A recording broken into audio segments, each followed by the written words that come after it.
Syarat untuk kesempatan bisa menyampaikan firman Tuhan bagi Kingdom Family Indonesia pagi ini. Tugas untuk saya, sebagaimana tugas kepada Bapak Ibu yang lain adalah eskatologi ya. Ya baik, saya sebagai pengajar eskatologi, memang saya sebentar apa ini? English no. Karena rupanya sedang di recorded dan ditranscribe ya, ditulis di apa yang saya omongin, jadi AI-nya mungkin bingung kok bahasanya apa, saya ditanya bahasa Inggris. Oke. Ya, baik Bapak Ibu, eh, topik-topik eskatologis yang eh, lebih populer mungkin sudah dibahas oleh banyak Bapak Ibu yang bertugas karena ini sudah hampir sebulan ya, jadi sudah hampir selesai topik ini. Sebelum saya mengemukakan lebih dalam tentang topik-topik eskatologis, saya ingin membaca satu bagian dari firman Tuhan. Eh, Nasihat supaya berjaga-jaga dari Matius pasal 24 ya. Topik eskatologis yang dikemukakan oleh Tuhan Yesus sendiri. Dari dimulai dari ayat yang ke-37 saya membaca, sebab sebagaimana halnya pada zaman Nuh, demikian pula halnya kelak pada kedatangan Anak Manusia. Sebab sebagaimana mereka pada zaman sebelum air bah itu makan dan minum, kawin dan mengawinkan sampai kepada hari Nuh masuk ke dalam bahtera, dan mereka tidak tahu akan sesuatu sebelum air bah itu datang dan melenyapkan mereka semua. Demikian pula lah halnya kelak pada kedatangan Anak Manusia. Pada waktu itu, kalau ada dua orang di ladang, yang seorang akan dibawa dan yang lain akan ditinggalkan. Kalau ada dua orang perempuan sedang memutar batu kilangan, yang seorang akan dibawa dan yang lain akan ditinggalkan. Karena itu, berjaga-jagalah, sebab kamu tidak tahu pada hari mana Tuhanmu datang. Tetapi ketahuilah ini, jika tuan rumah tahu pada waktu mana pada malam hari pencuri akan datang, sudahlah pasti ia berjaga-jaga dan tidak akan membiarkan rumahnya dibongkar. Sebab itu, hendaklah kamu juga siap sedia, karena Anak Manusia datang pada saat yang tidak kamu duga. Amin. Saya mau membagi screen saya sedikit. Let me see. Ya,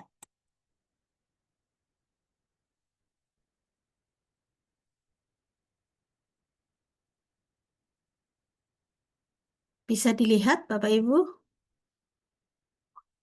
Bisa, Bu, bisa. Ya, oke. Jadi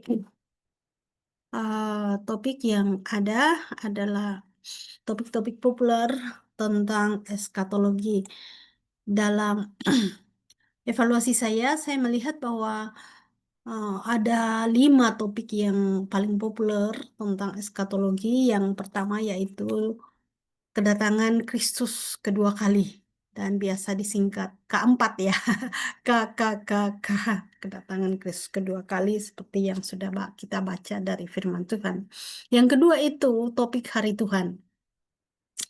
Yang ketiga kerajaan 1000 tahun. Dan yang keempat adalah penghakiman terakhir. Yang kelima adalah surga dan bumi baru. Nah, tentunya kalau topik-topik ini di breakdown, lihat lebih detail, maka ya sebenarnya 30 menit itu tidak mungkin bisa menutupi semuanya. Eh, saya mengajarkan ini 3S. Antara 2 dan 3 SKS, kadang-kadang 2, kadang-kadang 3. dan satu SKS 50 menit, 16 jam, 16 kali pertemuan. Jadi Bapak Ibu bisa bayangkan ya, sedemikian luas topik yang kita bisa gali, kita bisa analisis dari kelima topik ini. Tapi secara cepat aja ya, ada 26 slide saya. Mungkin secara cepat saya mau melihat dan kita semua bisa menyimak dan memikirkan tentang apa yang seharusnya kita lakukan dengan satu kata penting adalah berjaga-jaga. Yang pertama itu kedatangan Kristus yang kedua kali, biasa juga disebut parousia. Kedatangan Kristus yang kedua kali merupakan puncak keagungan kekristenan yang terletak pada kembalinya dan bertahtanya anak manusia yang diurapi, pencipta dan penebus yang akan meneguhkan dirinya sendiri dalam pemerintahan dunia, yaitu kerajaan bumi dan surga yang baru, atau kerajaan Allah dan yang baru dalam kebenaran dan damai sejahtera. Jadi bagi kita orang percaya inilah yang paling puncak kita nantikan. Tapi kita tahu juga bahwa semua kepercayaan yang pernah ada uh, punya pandangan tentang akhir zaman, ya. Mereka semua punya pandangan tentang eskatologi, sekalipun uh, ada yang jelas, ada yang tidak jelas, tetapi kita tahu bahwa Kitab Suci mengemukakan dengan sangat jelas tentang uh, kedatangan Kristus yang kedua kali. Jadi kita mempersiapkan diri untuk itu. Uh, Sebenarnya kalau kita melihat dalam Perjanjian Lama, Perjanjian Lama mengajarkan bahwa ada beberapa peristiwa eskatologis yang akan datang sesuai urutan yang berikut. Yang pertama itu adalah Yerusalem akan mengalami pengrusakan dan keruntuhan, dan sudah terjadi, ya. Dilihat dalam beberapa ayat firman Tuhan. Yang kedua, Mesias akan datang untuk mengakhiri zaman ini, dan kalau kita mengamati sejarah perkembangan bangsa Israel, ya mereka semua uh, melihat ke masa Mesias ini, sekalipun kita juga tahu dari One for Israel, ya, atau Fakta Israel, bahwa mereka juga sedang giat-giatnya orang percaya di Israel itu menginjili orang Israel, dan banyak di antara mereka yang menerima Yesus. Puji Tuhan. Yang ketiga, Mesias akan mendirikan kerajaannya, yaitu Sakaria 14, ya. Dan para murid Yesus memahami betul ajaran ini sehingga bertanya kepada Yesus tentang pengerusakan dan keruntuhan Bait Allah, kembalinya ke bumi dan akhir zaman. Ya, Kisah Para Rasul pasal 1 ayat 6 dilanjutkan dengan uh, amanat uh, amanat agung kedua. Ya, amanat agung kedua pasal 1 ayat 8. Ya, kalau kamu uh, menerima kalau Roh Kudus turun ke atas kamu, maka kamu akan menjadi saksiku di Yerusalem, di Yudea, Samaria, dan sampai ke ujung bumi. Artinya bahwa memang bagi Yesus penting untuk berpikir tentang kedatangannya yang kedua kali, tapi yang lebih utama bagi kita adalah tentang pelaksanaan visi misi amanat agung itu. Sebagaimana yang selalu yang sudah menjadi visi misi Kingdom Family. Yesus juga memberitakan bahwa dia akan datang sebagai pribadi.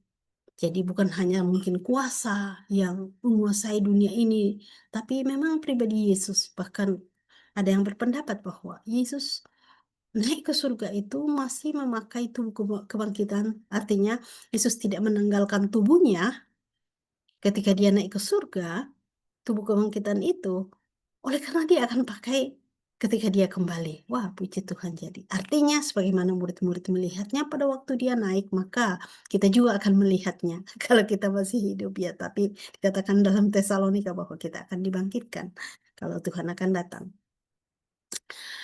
Ya, baik. Dikatakan bahwa Teologi modern menolak kedatangannya secara pribadi, namun menekankan pada kehadiran secara rohani saja. Bapak Ibu sudah mempelajari banyak tuh pengajaran-pengajaran dari teologi modern, ya bahkan sampai menolak tentang Alkitab sebagai firman Allah, ya. Alkitab mengajarkan bahwa dia akan datang kembali untuk menerima gereja yang telah ditebusnya bagi kemuliaannya. Kedatangan kedua kalinya akan terjadi secara pribadi, terlihat, dan penuh kemuliaan. Kedatangannya bukan hanya dalam perspektif hasan iman belakang, namun meliputi seluruh keberadaan alam semesta.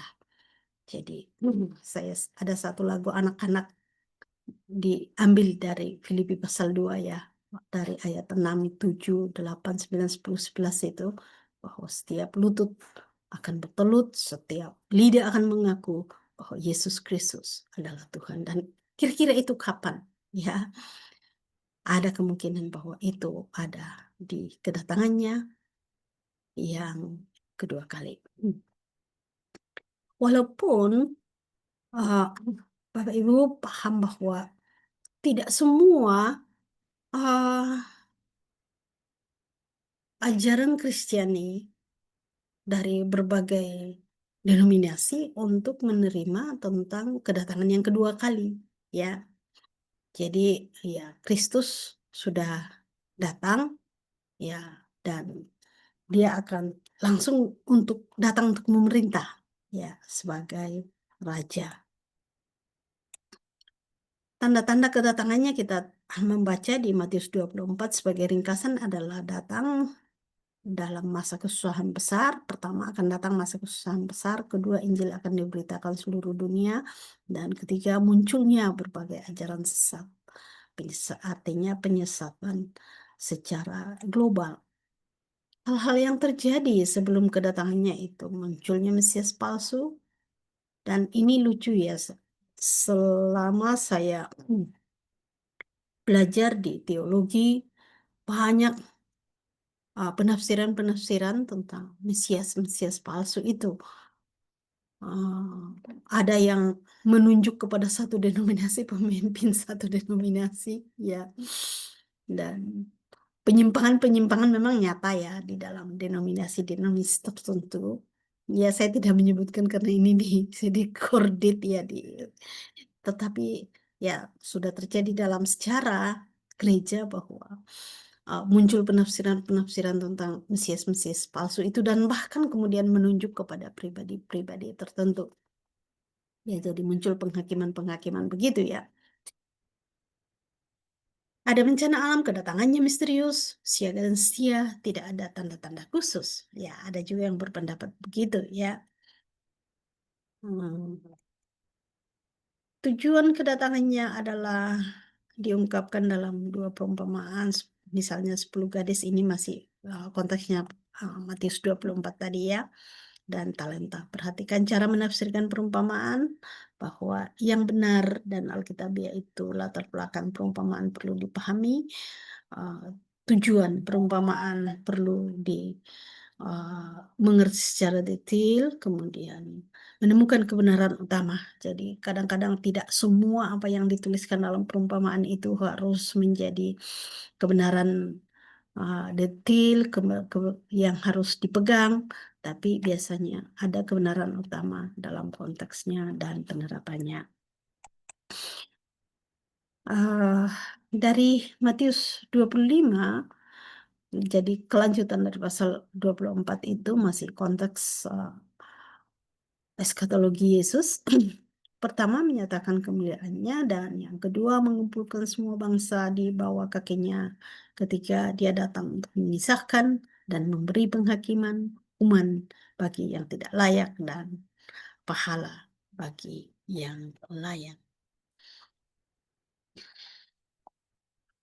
Topik yang kedua yaitu hari Tuhan. Beberapa ayat yang di sini hanya Perjanjian Baru, Lukas, 2 Petrus, 1 Tesalonika, dan 2 Tesalonika. Tapi ada juga dari Perjanjian Lama, misalnya dari Yoel. Ya. Tapi apakah yang dimaksud dengan hari Tuhan? Jadi ini topik utama, yang kedua dalam eskatologi. Hari Tuhan dihubungkan dengan konsep penghakiman dengan satu masa tertentu yang ditandai dengan peristiwa-peristiwa yang mendahului dan campur tangan Tuhan dan menutup uh, masa tersebut. Kalau kita melihat dalam konteksnya kitab Yoel, maka hari Tuhan adalah uh, hari yang penuh bahagia, ya, karena di sana ditepati dalam Kisah Para Rasul pasal 2, di mana pencurahan roh kepada ke-12 rasul dan orang-orang percaya di Kisah Para Rasul pasal 2, dan merupakan hari penyataan Tuhan yang luar biasa, mendatangkan sukacita luar biasa, damai sejahtera luar biasa ketika Roh Kudus dicurahkan atas orang-orang percaya.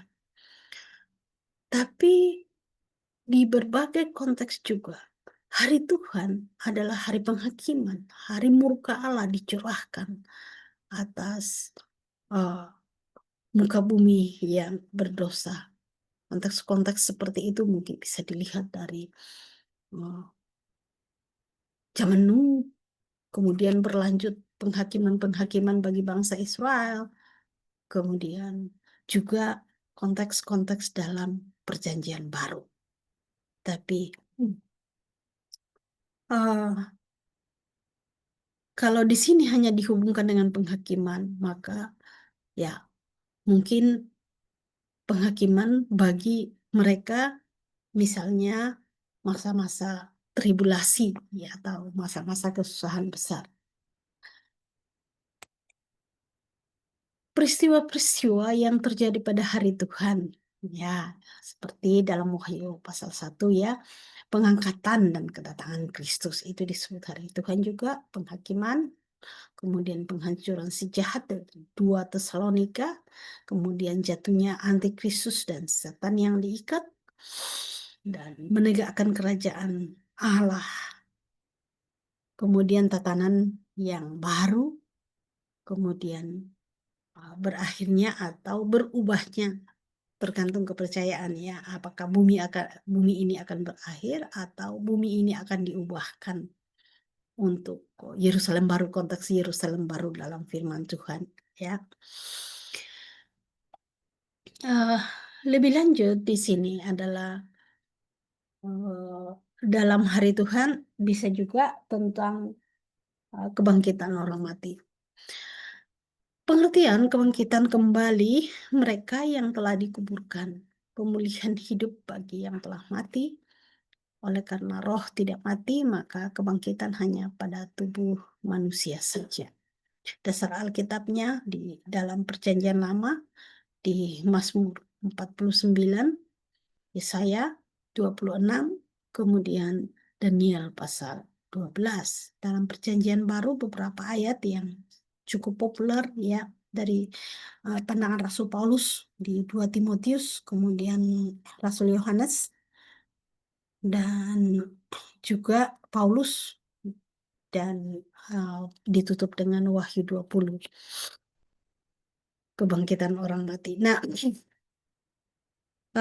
mengapa topik ini cukup populer dalam konteks hari Tuhan adalah karena sebagian kita paham bahwa dalam zaman Yesus sebagian tidak percaya kepada kebangkitan orang mati, bahkan kemudian berpengaruh hingga saat ini golongan-golongan filsuf di zaman sesudah Yesus, ya, mereka berkata makan dan minumlah karena hidup selesai di dunia ini. Tapi kita orang percaya tidak begitu, oleh karena kita paham bahwa akan ada kebangkitan dari kematian. Itu juga menjadi penghiburan bagi kita bahwa orang-orang yang kita kasihi dan sudah pergi mendahului kita akan bertemu kembali. Nah, pertemuan bahkan dalam zaman saya belajar itu ada lagu yang tidak populer lagi sekarang, tapi istilahnya itu ada pertemuan di udara, ya. Ada pertemuan di udara, pertemuan yang indah, apalagi. eh, dan sebenarnya itu gambaran dari pendapat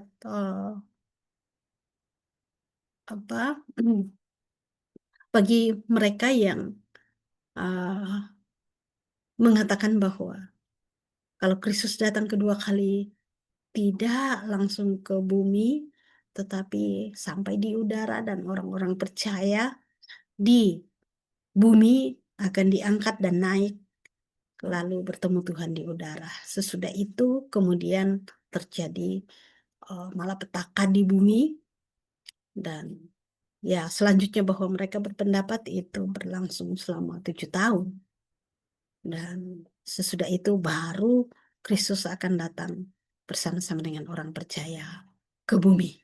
Ya, ya begini Bapak Ibu mungkin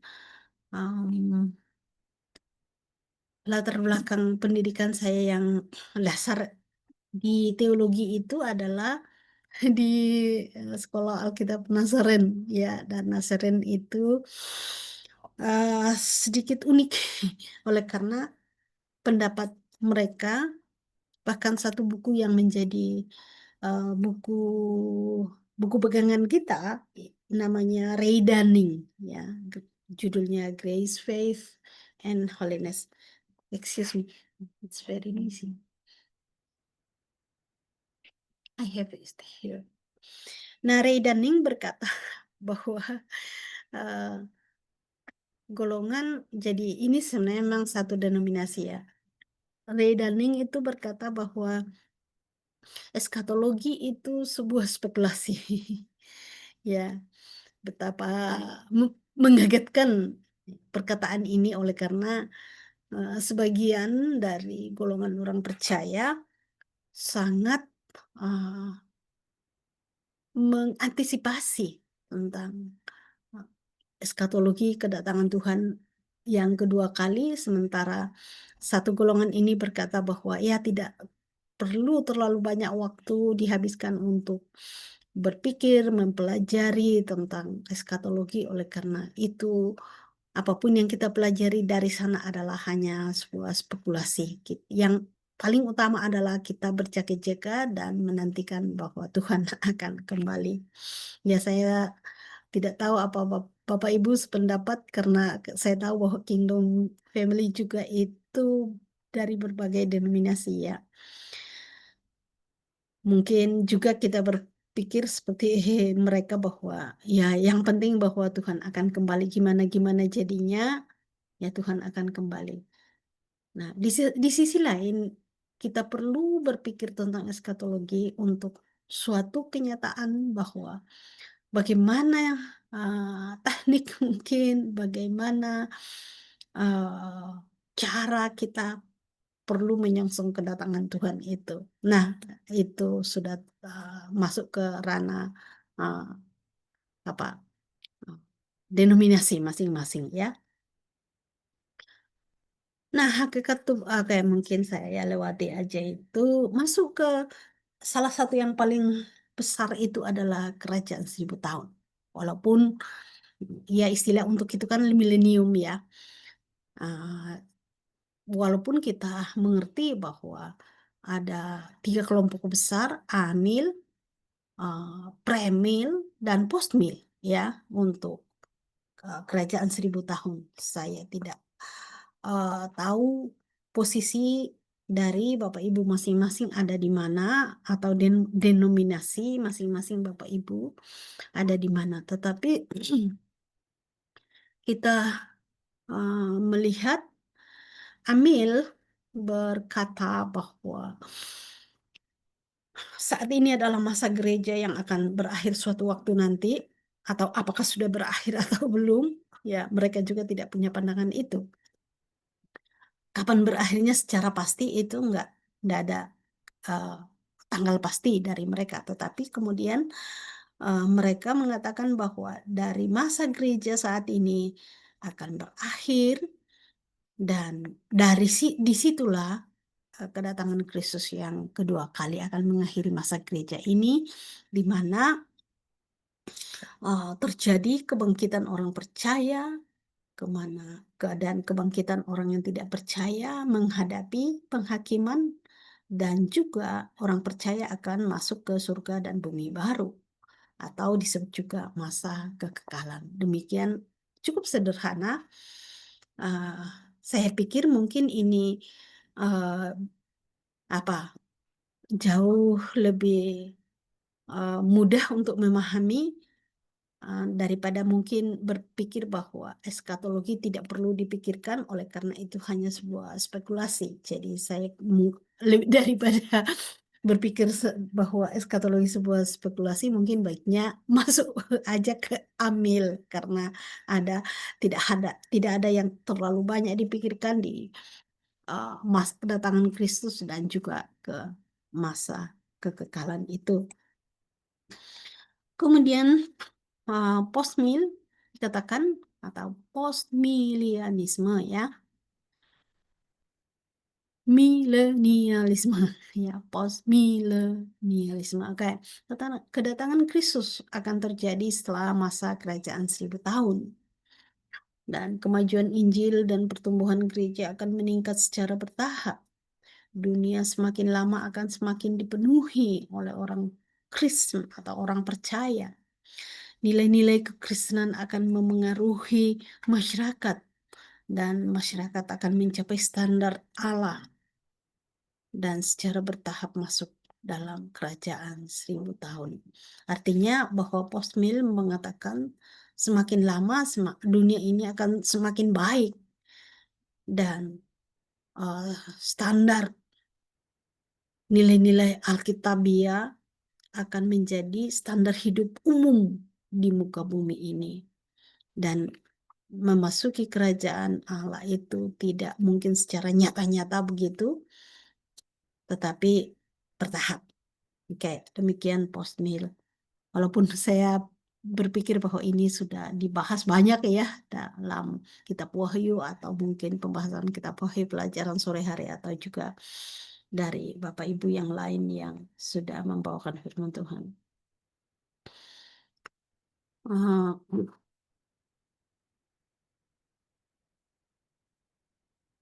Oke, mungkin lebih lanjut dari slide saya yang nomor 20. Premilenialisme. Kedatangan Kristus akan terjadi sebelum kerajaan 1000 tahun. Pandangan ini memiliki sejarah cukup panjang sejak awal gereja hingga masa sekarang ini. Gereja akan berakhir pada masa kesusahan besar, masa tribulasi, dan penganiayaan akan datang ke atas bumi.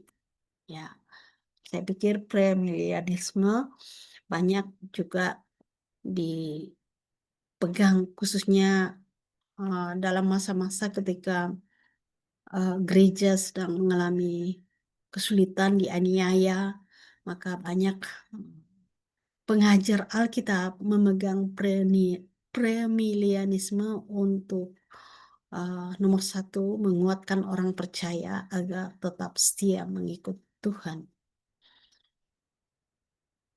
Selanjutnya, tentang premilenialisme ini, pada masa ini Kristus akan hadir secara fisik di bumi dan akan memerintah menjadi raja. Setan akan diikat dan tidak akan memiliki pengaruh di bumi selama 1000 tahun. Akan ada masa damai di bumi. Orang percaya akan dibangkitkan, dan mereka yang masih hidup akan diubahkan dan akan bersama-sama dengan Kristus memerintah di bumi. Ya, secara historik tentang premilenialisme, masa gereja, kemudian orang percaya. Disinilah mereka percaya tentang rapture yang sangat banyak dibicarakan, khususnya masa-masa sekarang ya, masa-masa susah dari sisi kedamaian di dunia karena perang begitu lebih hebat sekarang, kemudian ekonomi juga, penyakit, bencana alam. Jadi lebih banyak orang mempercayai sekarang bahwa sebentar lagi rapture akan terjadi ya. Makanya film-film yang kita tonton mungkin ada yang diputar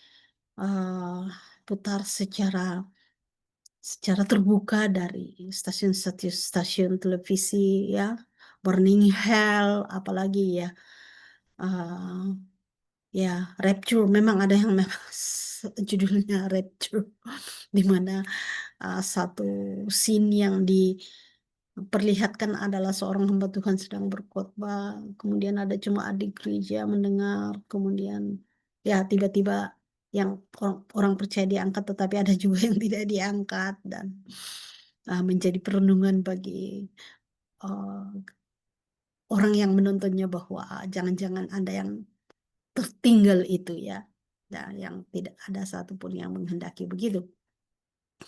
Sesudah itu, karena ini terjadi ini lamanya 7 tahun, maka Tuhan kembali untuk mendirikan kerajaan 1000 tahun. Maka ada pertemuan orang percaya di udara bersama dengan Kristus. Sesudah itu ada kebangkitan. Sesudah 1000 tahun akan ada kebangkitan, baik orang percaya maupun orang yang tidak percaya, untuk menghadapi penghakiman. Mungkin juga biasa disebut ya penghakiman tahta putih ya bagi Bapak Ibu. Dan habis itu memasuki masa kekekalan, yang jahat akan dibuang ke penghukuman kekal, dan yang percaya akan bersama-sama dengan Tuhan senantiasa di surga. Pre-tribulasi, pre-milenium. Nah, ini tentang masa gereja, kemudian kedatangan Kristus, ya hampir sama dengan yang tadi ya, tapi memang pre-tribulasi, premilenium ini memang sudah menetapkan bahwa masa kesusahan besar itu atau masa tribulasi itulah yang terjadi 7 tahun, sekalipun ada juga yang berkata bahwa akan dibagi dua, 3,5 tahun, ya apapun lah ya. Dari beberapa aliran yang cukup terkenal memberikan pembagian-pembagian dengan angka-angka tertentu seperti itu ya. Dan ini masa tribulasi, bahwa ada dua pandangan pengangkatan orang percaya sebelum tribulasi dan sesudah tribulasi. Pandangan pre-tribulasi, seluruh masa tribulasi adalah masa pencurahan murka Allah atas bumi. Jadi tidak sesuai kepercayaan gereja atau orang Kristen yang dibebaskan dari murka Allah. Jadi makanya orang percaya perlu diangkat lebih dulu, dan banyak yang khususnya orang percaya yang memang saat ini sudah menderita, yang mengalami aniaya. Contohnya orang Indonesia sedikit-sedikit dianiaya, sedikit-sedikit ditekan supaya ya semakin semakin lama semakin sedikit, atau semakin lama semakin punah. Tetapi ya kita juga percaya bahwa gereja Tuhan, ada buku yang ditulis dulu, saya lupa penulisnya ya, gereja Tuhan itu semakin istilahnya semakin dibabat, semakin merambat. Mungkin Bapak Ibu masih punya buku itu ya. Dan itu kisah gereja yang semakin ditekan, maka semakin berkembang. Ya, Wahyu 30 ayat 10. Wahyu 3 ayat 10. Ayat ini mengindikasikan bahwa gereja akan diangkat dari dunia sebelum masa kesusahan tiba. Ya, jadi ada landasan kepercayaan juga bahwa memang gereja tidak akan mengalami masa tribulasi itu. Jika Kristus datang setelah tribulasi dan akan mengalahkan musuh-musuhnya. Nah, Ini pertanyaan diskusi dalam kuliah kita ya, kalau kuliah kami, bahwa dari mana datangnya orang-orang yang tidak percaya di kerajaan 1.000 tahun? Apakah mereka yang ada masuk dalam kerajaan 1.000 tahun mereka murtad, atau iblis dilepaskan dan apa, menyesatkan orang-orang dan sebagainya? Itu pandangan-pandangan. Tapi sekali lagi bahwa tergantung kepercayaan kita ada di mana. Kemudian ada penghakiman terakhir dan penghukuman yang kekal. Ayat-ayat Alkitab cukup dalam, cukup banyak. Oleh sebab itu tidak diragukan maksudnya ya. Tetapi penghakiman terakhir adalah puncak dari banyak kejadian di mana Allah memberi pahala kepada orang yang benar. Mungkin kita tidak pakai istilah pahala ya, apa ya, penghargaan. Mungkin sama aja ya bahasa Indonesia sih. Dan atau penghukuman bagi orang fasik sepanjang sejarah. Nah, Bapak Ibu, memang topik eskatologi menarik, khususnya dalam masa-masa sekarang ini. Eh, di Indonesia, saya pikir memang karena gereja-gereja mainstream ya, lebih banyak pada amil, maka ketika masuk masa penuaian di akhir tahun 1970-an mungkin ya, sesudah masa ya, kesusahan tanda petik kesusahan G30S itu, kemudian lebih banyak eh, orang percaya, bukan sebagai denominasi tetapi sebagai orang percaya yang ingin tahu sesuatu yang akan menjadi masa depannya. Akhirnya memang pre-tribulasi itu eh, dan kebangkitan orang percaya, kemudian pertemuan dengan Yesus Kristus di udara itu menjadi semakin populer di Indonesia oleh karena tekanan-tekanan yang dialami oleh orang percaya. Nah, saya pikir memang itu eh, bagus kalau menjadi pengajaran di gereja, walaupun memang kemudian secara denominasi mungkin menolak atau apa, abstain ya, no comment, tapi itu baik bagi orang percaya, khususnya yang mengalami kesusahan, mengalami penderitaan. Oleh sebab itu, kita orang-orang kingdom ya, umumnya pemimpin di berbagai denominasi, mungkin memang kita perlu bijaksana untuk pengajaran eskatologi di gereja, baik kalau ditanyakan kepada Bapak Ibu sebagai pengajar atau uh, sebagai gembala, maka memang perlu ada pengajaran eskatologi kepada jemaat yang saya harap bahwa uh, sungguh alkitabiah dan terbuka kepada pendapat-pendapat lain, tafsiran-tafsiran lain, tetapi juga tidak menutup sama sekali, misalnya, wah tidak perlu memikirkannya, tidak perlu membahasnya karena itu masa depan, bahkan kita hanya berspekulasi kalau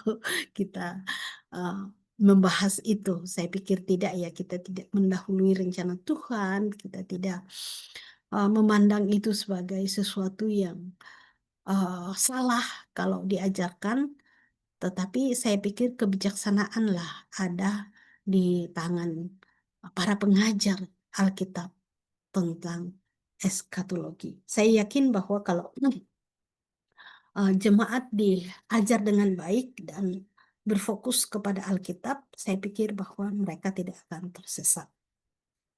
Oleh sebab itu, memang kalau melihat ke Alkitab ada tulisan-tulisan di Alkitab yang biasa mungkin Bapak Ibu sudah dengar banyak, namanya literatur apokaliptik ya. atau apokalipse, literatur apokalipse yang ada di Alkitab, literatur Alkitab yang berbicara tentang eskatologi. Contohnya di Perjanjian Lama, kitab Daniel, Yehezkiel, sebagian besar Yesaya, kemudian ada juga di Zakaria, Yoel, dan seterusnya. Kemudian dalam Perjanjian Baru ada yang terutama itu kitab Wahyu, ya. Pandangan yang umum terhadap penafsiran kitab-kitab ini, Bapak Ibu sudah dengar dan sudah pernah baca dan mungkin menerapkan, ya. Misalnya disebut pandangan futuristik. Jadi semua yang ada di literatur apokalipse itu adalah menyangkut masa yang akan datang. Jadi tidak ada kaitannya dengan apa yang sudah terjadi atau sedang terjadi saat ini. Kemudian yang berikut, jadi ada futuristik, kemudian pandangan preterist, ya. Bapak Ibu mungkin sudah pernah baca atau dengar bahwa itu berhubungan dengan peristiwa-peristiwa yang dikisahkan dalam literatur apokaliptik adalah terjadi di zaman para penulis, ya. Jadi sepanjang penulis itu menuliskan, maka itulah yang mereka alami. Nah, preteris. Kemudian yang ketiga, historis, itu adalah bahwa peristiwa atau apa yang dikisahkan dalam uh, apokalipse, literatur apokalipse masih terjadi, tetapi semua mengacu kepada hal-hal yang ada sepanjang sejarah gereja. Nah, itu juga dari historis ini berarti karena gereja ini belum berakhir, maka ada yang akan terjadi. Dan yang terakhir bahwa pandangan simbolis. Jadi semua yang terjadi dan banyak yang pegang pandangan ini oleh karena tidak terlalu sepertinya tidak terlalu berbahaya bagi penyusunan dogma-dogma mereka, ya. Jadi peristiwa yang digambarkan itu adalah kebenaran tetapi bukan harfiah. Jadi kitab Wahyu boleh dibaca, tetapi itu hanya simbol-simbol yang ada. Dan memang ya simbol-simbol yang bahkan penulisnya sendiri, siapa? Rasul Yohanes, tidak memahami apa yang ada, belum pernah dia lihat di bumi. Ya, jadi yang dilihat itu adalah hal-hal yang menyangkut. Artinya terjadi apa antara bumi dan surga atau memang terjadi di surga. Tidak ada juga yang kejelasan yang sangat nyata dari penulis kitab Wahyu. Nah, keempat pandangan ini memang sangat berpengaruh kepada dia dipegang oleh masing-masing denominasi untuk mempelajari, menganalisis kitab-kitab apokaliptik dalam firman Tuhan. Bahkan di luar dari firman Tuhan ada juga tulisan-tulisan yang apokalipse itu. Nah, sekali lagi bahwa kita percaya bahwa Yesus akan kembali, ya. Makanya itu yang paling populer, kedatangan Kristus yang kedua kali. Jadi mari kita melihat ke depan, dan yang terutama bahwa tugas dan tanggung jawab dari Tuhan, yaitu amanat agung itu harus tuntas, ya, karena kingdom harus turut menuntaskan itu. Kiranya Tuhan menolong kita menjalani kehidupan yang tanda petik paling utama adalah berjaga-jaga tentang kedatangan Tuhan. Tapi berjaga-jaga dalam pengertian ini adalah sibuk menjalankan amanat agung Tuhan kita Yesus Kristus. Mungkin sekian dulu. Mari kita berdoa untuk menutup renungan ini. Bapa Surgawi, kami bersyukur karena Tuhan membukakan kepada kami semua hal yang perlu kami pahami melalui firman-Mu. Tolong kami supaya kami fokus kepada tugas tanggung jawab yang Tuhan berikan kepada kami selagi kami masih menjalani hidup yang Engkau berikan ini. Terima kasih juga untuk kebenaran-kebenaran dari firman-Mu untuk menolong kami hidup bijak dan menjalani semua kehidupan ini sesuai dengan firman-Mu dan yang terutama bahwa kami memberitakan nama Yesus kepada seluruh makhluk yang pernah ada di bumi ini dalam masa kami hidup, bahwa Engkau adalah Tuhan dan Juru Selamat bagi dunia ini. Dan semua lutut akan bertelut, lidah akan mengaku bahwa Engkaulah Yesus Tuhan. Dan itulah yang terindah dalam hidup ini. Itu juga yang akan menjadi sukacita kami sepenuhnya selama kami ada dalam pelayanan, ada dalam tekanan-tekanan, baik dari orang-orang di luar, orang percaya, bahkan kadang-kadang dari sesama kami orang percaya.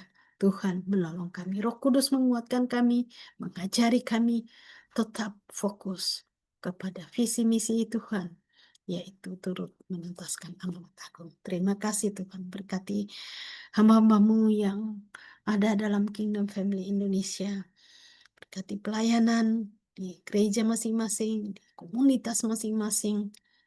Tuhan memberikan juga jiwa-jiwa yang dituai bagi kerajaan Allah. Terima kasih Bapa, di dalam nama Tuhan Yesus kami sudah mengucap syukur dan berdoa. Haleluya. Amin. Terima kasih Pak. Saya serahkan kembali.